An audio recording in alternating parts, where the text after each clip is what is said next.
என்றைக்குமே religious belief, இறைவன் நம்பிக்கை இருக்கிறவங்க, மத நம்பிக்கை இருக்கிறவங்க எல்லாருமே ஏதோ ஒரு நம்பிக்கையை சார்ந்து தான் போகிறாங்க. நம்பிக்கையில் என்ன பண்ணுவாங்க அப்படின்னா, கடவுள் முன்னாடி போய் சாமி ரூம்லேயோ இல்லை துவா பண்ணும் போதோ இல்லை சர்ச்லேயோ கையெடுத்து கும்பிட்டு, நான் நல்லா இருக்கணும், எனக்கு நல்லது நடக்கணும், என்னை சுற்றி இருக்கிறவங்களுக்கெல்லாம் நல்லது நடக்கணும், நான் நினச்ச காரியம் எனக்கு நல்லபடியாக நடக்கணும், நான் ஜெயிக்கணும், நான் முன்னேறணும், இப்படி தான் எல்லாருமே கேட்போம். ஆமாம் தானே? யாராவது போய் கேட்பீங்களா நான் தோக்கணும், நான் கீழே விழணும்? யாராவது கேட்பீங்களா நான் அசிங்கப்படணும்? யாராவது போய் கேட்பீங்களா நான் ஃபெயிலியர் ஆகணும்?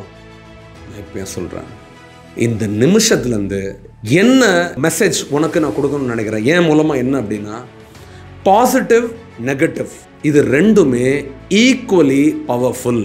பாசிட்டிவ் நெகட்டிவ் இது ரெண்டுமே ஈக்குவலி யூஸ்ஃபுல். எப்படி ஒரு நல்ல விஷயம் உன் லைஃப்பில் நடக்குதோ, குட் நடக்குதோ, அதே மாதிரி தான் ஈவிலும் நல்லது. Good is good, evil is also good. ரெண்டுமே நல்லது தான். What it gives you, it both gives you great experience to live this life in a better form. யோசிச்சு பாரு, நீ தினமும் இனிப்பே சாப்பிட்டுட்டு இருக்க, என்ன உன் லைஃப் வெறுத்துரும். யோசிச்சு பாரு, ஒரு கணவனுக்கும் மனைவிக்கும் சண்டையே வரலன்னா என்ன ஆகும்? வெறும் அன்பு மட்டுமே இருக்குன்னா என்ன ஆகும்? வெறுத்துரும் வாழ்க்கை. ரெண்டு நண்பர்களுக்கு நடுவில் சண்டையே வரல, சச்சரவே வரல, என்ன ஆகும்? வெறுத்துரும்.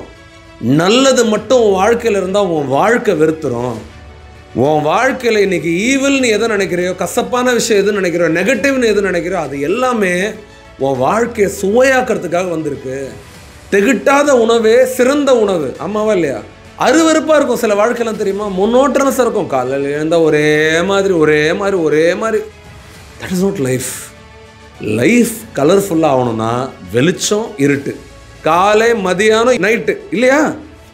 வேற கோணத்தில் உன்னோட என்விரான்மெண்ட் சேஞ்ச் ஆகும்போது உனக்கு மனநிலை மாறுது, உன் லைஃப் மூவ் ஆகுது. அதே மாதிரி தான் இனிப்பு, கசப்பு, துவர்ப்பு எல்லாமே இருக்கணும் வாழ்க்கையில். நல்லது, ஆவரேஜான நாள், மோசமான நாள் எல்லாமே இருக்கணும். ஸோ உன்னோட லைஃப்பில் நீ அடுத்த தடவை கடவுளை வேண்டும் போது நீ என்ன வேணாலும் வேண்டிக்கும். ஆனால் நான் இப்போயே சொல்கிறேன், நல்லது மட்டும்தான் நடக்கணும்னு மட்டும் வேண்டாது. எது நடந்தாலும் நான் விளையாட வந்திருக்கேன்னு சொல்லி இனிமேட்டு என்ன சொல்ல போகிற? நல்லது உன் லைஃப்பில் வந்தால் இட் இஸ் அ கேம், கெட்டது உன் லைஃப்பில் வந்தால் it is a game. And who's a player? Say I, நான் தான் பிளேயர்.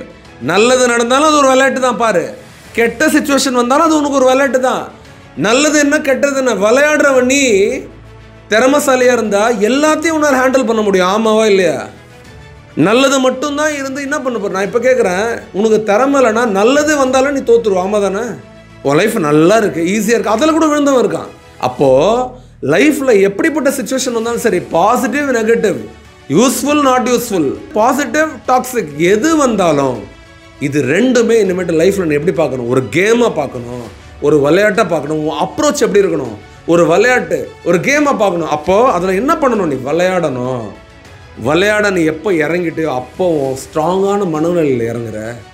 எப்படிப்பட்ட சிச்சுவேஷனை ஜெயிச்சு வெளியே வருவ, இல்லை விழுந்து அனுபவிச்சு அனுபவத்தோடு வெளியே வருவ.